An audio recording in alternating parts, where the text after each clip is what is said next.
Chapter 3. Why I Love Fighting Games. Going pro.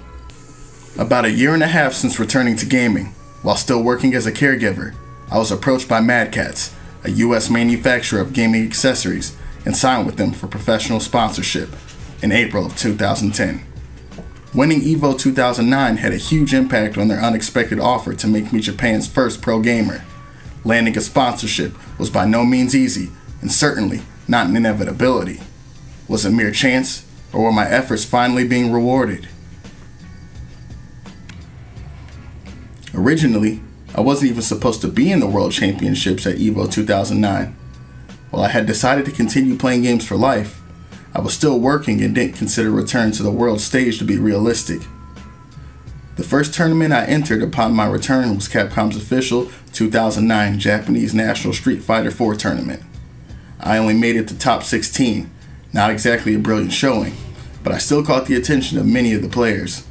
Just by entering a major tournament, the Japanese fighting game community was abuzz with news of Umehara's return. I next was invited as a guest player in a round-robin international exhibition that followed the GameStop Street Fighter IV US National Tournament Finals. The match would pit me against the Korean, Japanese, and American champions. While unsure why they selected me, I was grateful for the invitation and the praise I was receiving as a gamer. I was overjoyed that my strengths were finally being recognized. I went to San Francisco with no expectations, figuring I might as well attend since they were going through the trouble of inviting me. April 2009. It's the day of the international exhibition. In a frenzied space, amid screaming voices, a four-way battle of champions is getting underway. Despite it being my first international match since my comeback, I'm surprisingly calm. My controller feels comfortably loose in my hands. My first opponent is the Korean champion, Punko. He's a charismatic player who will later earn the name Angry Punko, but he gets relatively little attention due to poor showings outside Korea. Beneath my cool exterior, such a well-matched opponent psychs me up. I select Ryu as my character, and Punko follows suit. Same character matches make for a clear match of player abilities. Being an adept Ryu player, I couldn't ask for a better development. I oust the Korean champion in 4 straight rounds, safely sealing my first victory. My next opponent is Japanese champion Io. Unlike the previous match, I struggle to get a feel for the pace. 5 rounds into the best of 7 match, Io is in control, up 3 rounds to my 2. The match is slipping away from me. I'm not seeing a way to hold on. Then, something inside me changes. I go on the offensive to steal a round, evening the count at 3 apiece as we enter the 7th and final round. I finally hit my groove. Neither of us have any room for error, so I'm in position to show what I'm made of. Knowing the risk, I take the battle right to my opponent, jumping in and keeping the combat close. In the final sequence, I poke at Io with a series of crouching jabs to get him to guard, then go in for the KO with a throw. The MC announces me victor, and the ovation of the surrounding audience hits my ears. I finally sigh with relief. 2 challengers down. Next up is Justin Wong, my final opponent and the newly crowned American champion from the US National Championship earlier in the day. I keep my emotions under control throughout the match, not getting worked up after rounds 1 or wavering in my decisions. My hands move on their own, guiding Ryu with optimal precision. My concentration remains intact despite the raucous crowd, which is shouting in true American fashion with each landed combo. I completely shut down Justin's Rufus, dispatching him in 4 straight rounds. I even managed to crack a smile as the MC takes my hand to announce me the winner. With this win, I had stamped my ticket to the year's main event, EVO 2009. I had also confirmed the Umehara comeback narrative by beating the Korean, Japanese, and American champions in short succession. The news spread across the world. Rematch at EVO. No one event led me to being approached by the pros for a pro contact. My match against Justin Wong at EVO 2004 going viral played a part, and winning several US tournaments certainly didn't hurt. Mad Catz no doubt had their eye on me for several years prior to 2009. Nonetheless, It's quite natural to think that their offer was a result of me winning EVO 2009, just back from a 4.5-year blank. After all, EVO is the world's premier fighting game event. July 2009. It's the EVO 2009 Street Fighter 4 Grand Finals. The man standing between me and the World Championship is a familiar face, Justin Wong. This is the most recent in a long series of run-ins. We had even faced each other earlier in the tournament. I won that matchup, but Justin had climbed the brackets all the way to the finals. The EVO Grand Final format is for 2 out of 3 rounds to take a game, and 3 out of 5 games to win a set. The tournament is double elimination, so in the Grand Finals, the players from the loser's bracket have to take 2 sets to win, whereas the player from the winner's bracket only needs 1 set to be declared champion. Character changes are permitted after each game. Before the match, Justin stands to face the crowd with a high raised fist. The crowd stands in response, cheering. Fan service and crowd appeal are a staple of international tournaments, with players and fans alike exhibiting feverish levels of energy. Many Japanese players without international experience are overwhelmed by this unfamiliar atmosphere, throwing them off their normal game and clouding their judgment. While Justin pumps the crowd to psych up, I remain seated, my mind calm and collected. I've been in many tournaments, enough to avoid getting caught up in the hype for better or worse. It makes no difference that this is the World Championship final or that EVO is being watched by the fighting game enthusiasts worldwide. I play my normal game, no matter the place, time, or opponent. The cheers finally subside as Justin returns to his seat. The battle to decide the world's best SF4 player is underway, with the more than 3,000 fans watching on. Justin chooses Abel, an unorthodox character that many Japanese players aren't used to playing against. While not a favorable matchup for me, I'm sure I can hold my own. I start smoothly, comfortably winning 2 straight rounds to take the first game. In the second game, Justin selects Balrog. I stick with Ryu, my character throughout the entire tournament. Justin's character change gives him 2 games in quick succession. I hold on to win the 4th game, but he comes back to take the final round and force a second set. Justin is exceptionally adept with Balrog, and his spacing is impeccable. With his handicap going, Justin is taking the momentum. Upon winning that final game of the first set, Justin springs to his feet once again, high-fiving the crowd in celebration. The average player would be feeling the heat, starting to question the outcome, but I shrug it off and remain seated, deep in concentration. I recall past matchups with Balrog to analyze my play and consider why I'm losing. Pride in my unwavering hard work keeps me from cracking under pressure. I've easily played more than 200,000 matches in my lifetime. As part of my basic training, I've gotten to where 99% of the time I can land moves with only a 30th of a second window to hit their mark. No one has played this game more than me. I won't lose. I can't lose. My body of work cancels out the negative vibes, replacing them with confidence. Thus armed, I aggressively counter Justin in the second set, trading games back and forth. Now a full 9 games into the match, we've exceeded 20 rounds of play. I take the first round of our 10th and final game. The ability gap I had sensed in our exhibition match earlier in the year is gone. Justin is now much stronger, and above all, relentless. I remain calm as we enter the second round of the climactic Game 10. Finally, I throw a Hadouken to lure Justin into jumping into me, allowing me to finish him off with a jump kick and seal the victory. The reverberations of applause and cheers feel as if they'll never stop rocking the hall. As I shook hands with Justin after the match, I recalled playing against him at EVO 2004. Nearly 5 years had passed since our famous battle. The entire time I had withdrawn from games, nearly ready to quit it all, Justin had stayed one of the top players in the US. Really, what were the chances of an EVO rematch in the Grand Finals, no less? We didn't exchange words, both fond memories of our encounters throughout the years. I was glad to see him still playing.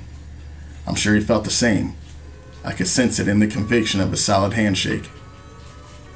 Signing up. It was a bit after EVO 2009 when I was approached about going pro. Honestly, after giving up on the opportunity to become a Mahjong pro, accepting wasn't a straightforward decision. The passionate advice of my to-be manager changed my mind. My time as a caretaker had something to do with my decision to accept the offer. Caring for people near the end of their lives showed me how some things are only possible when you're young, and the importance of taking opportunities when they present themselves. Of course, I had been told as much before and understood the idea in theory, but it wasn't until I had worked in a nursing home that I truly grasped it. Actual experience provided the explanations that the inquisitive kid in me had always demanded. Due to their age, the nursing home residents couldn't run, and some couldn't walk. Some couldn't even eat by themselves or remember what had happened 5 minutes ago. This taught me how blessed I was to have my talents, not to mention my health. I was offered sponsorship at a time when I was highly sensitive in my morality and didn't want to leave this world with regrets. As the first Japanese pro, I would be a pioneer. It takes courage to tread untrodden paths, and I had no idea what the future held, but I found strength in my manager's encouragement and offers of help. I trusted her and decided to give it a try. I was ready. At first, being sponsored to do what I love seemed too good to be true. I can now play games to my heart's content. I was truly happy. Before long, I regained the passion of my childhood without the reservations I'd once had. Having a sponsor was a validation of my love for gaming. While I played it off as if it didn't bother me, I'd always felt somewhat guilty for my gaming and wished I could stay out of the public eye. The non-gaming world felt too exposed. Now, for the first time, I felt like I'd been accepted and didn't have to hide anymore. So in April 2010, more than 18 years since I first started playing games, I signed with the sponsor. Everyone has doubts. I'm glad that I kept grinding in the arcades as a kid without yielding to social stigma against gaming. I probably never would have liked myself if I had given up games due to criticism I'd faced for not being socially accepted. In retrospect, games weren't my only option. I wasn't completely alone and could have chosen to play sports or whatever, but I continued gaming because it's what I loved. There's a joy that only games give me, but memories of torment linger on. Until quite recently, I had no confidence in whether devoting myself to games was good or bad.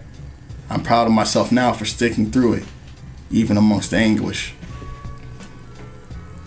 I probably would have worked just as hard if my passions lied in something besides gaming. I've never let others' opinions influence me, so I feel like I probably would have stuck it out no matter what anyone told me. Still, finding something I truly love is what allowed me to unwaveringly pursue my interests. Since scheduling this book for publication, I got the opportunity to travel to Kuwait. There, I met a Japanese exchange student who told me he found himself skating through life. He had deserted his passion to enter university like everyone else, thinking that was the obvious next steps towards a happy life, but was now regretting his decision. He had come to Kuwait in search of something more to his existence. He had gone to the opposite end of the earth in the hopes that something would change. He had no guarantee of finding answers in Kuwait, but he knew he'd never find them in Japan. Assuming I never had such doubts myself, he asked me how I'd stuck to my convictions. It was like talking with my younger self. Knowing all too well how he felt, I told him that we all have the same concerns at some point, that even I hadn't been confident in the life that I had led. It was only recently that I'd come to terms with my gaming and felt satisfaction in having stuck with it. You may lose your way and have concerns, but just keep pressing on and someday you'll find your own unique path. My appreciation for games. The period after quitting games and mahjong was the lowest point of my life. When I finally returned to gaming, it felt different. A sense of gratitude towards games welled up inside. I had loved games with all my heart, despite being uncomfortably and openly expressing it. Games had isolated me in school, but they had also introduced me to my friends today. Games had taken me to the height of the world championship, yet at the same time, I felt I had to quit them. So in the end, I've had a complex relationship with games. Had they given me something or taken something away? While I never quite answered that question, I finally felt like the gaming gods had found favor with me. Despite neglecting gaming for several years, I could still win. Games made me happy. I felt like they had been waiting my return and vowed never to leave them again. I didn't have any higher aspirations in mind for gaming. I was just happy to have them back in my life. Thanks to my obsession with fighting games, I had learned to manipulate the character I was playing at will. Once the game started, the action on screen exactly followed my intent. I knew that wasn't easily replicable, but was just starting to realize how unique that skill was. Throughout childhood, I doubted myself, faltered, and worried about the right way to live my life.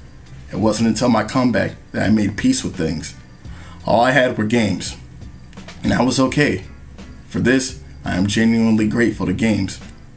Without games, I'm nobody. No one would care about me at all. With games, I'm a minor celebrity. People ask for my autograph and picture when I visit the US and to shake my hand. I get interviewed for magazines and TV. I even got to write this book. Life is strange. In my early 20s, I hated signing autographs and always slinked away when asked to take a picture. Now I'm enthusiastic about getting so much attention. One afternoon, I was playing in an arcade I don't visit that often and had a teenager come up to me. He apologized for bothering me during what he assumed were my work hours and asked for an autograph. I normally don't like signing autographs, but his words put a smile on my face, so I gladly signed one for him. Little things like that give me validation. The best validation came in 2010 when Guinness World Record informed me out of nowhere that I had set a record. Most successful player in a major tournament of Street Fighters. I was floored. What made me happiest wasn't the award though. It was the look on my father's face when he read about it in the newspaper.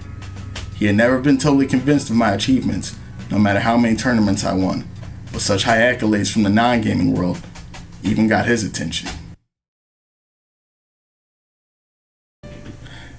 Seeing Daigo's success as a pro gamer is a really, really amazing thing because I think it sets a precedent for what you're able to do if you stick with your passions. He talks a lot about how he really didn't know what he wanted to do with his life outside of his love for gaming. He knew that was the one thing that always remained constant, and he had a lot of self-doubt about it. There was just a lot of self-esteem issues happening with, is gaming even worthwhile? Am I wasting my life? Am I wasting my time? How will others look at me? And I think when you have a sort of niche passion like that, when your hobby is something that not everybody gets into, it fosters a lot of that self-doubt.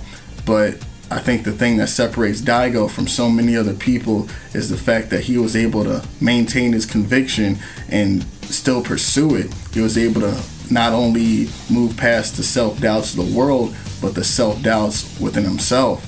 And those are much harder to get through than I think anything the outside can shove at you.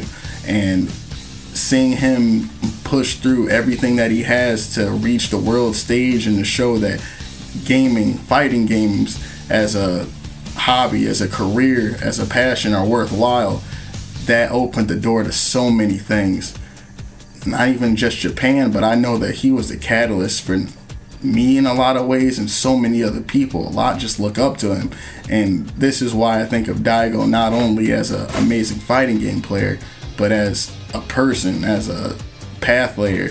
And I'm just thankful for what he was able to do, and it gives me a lot to think about as far as what I want to do with my own life. And do you go on the safe path, or do you go on the path of what you want to do, even though it's a lot more, I guess, precarious, a lot of craziness to it.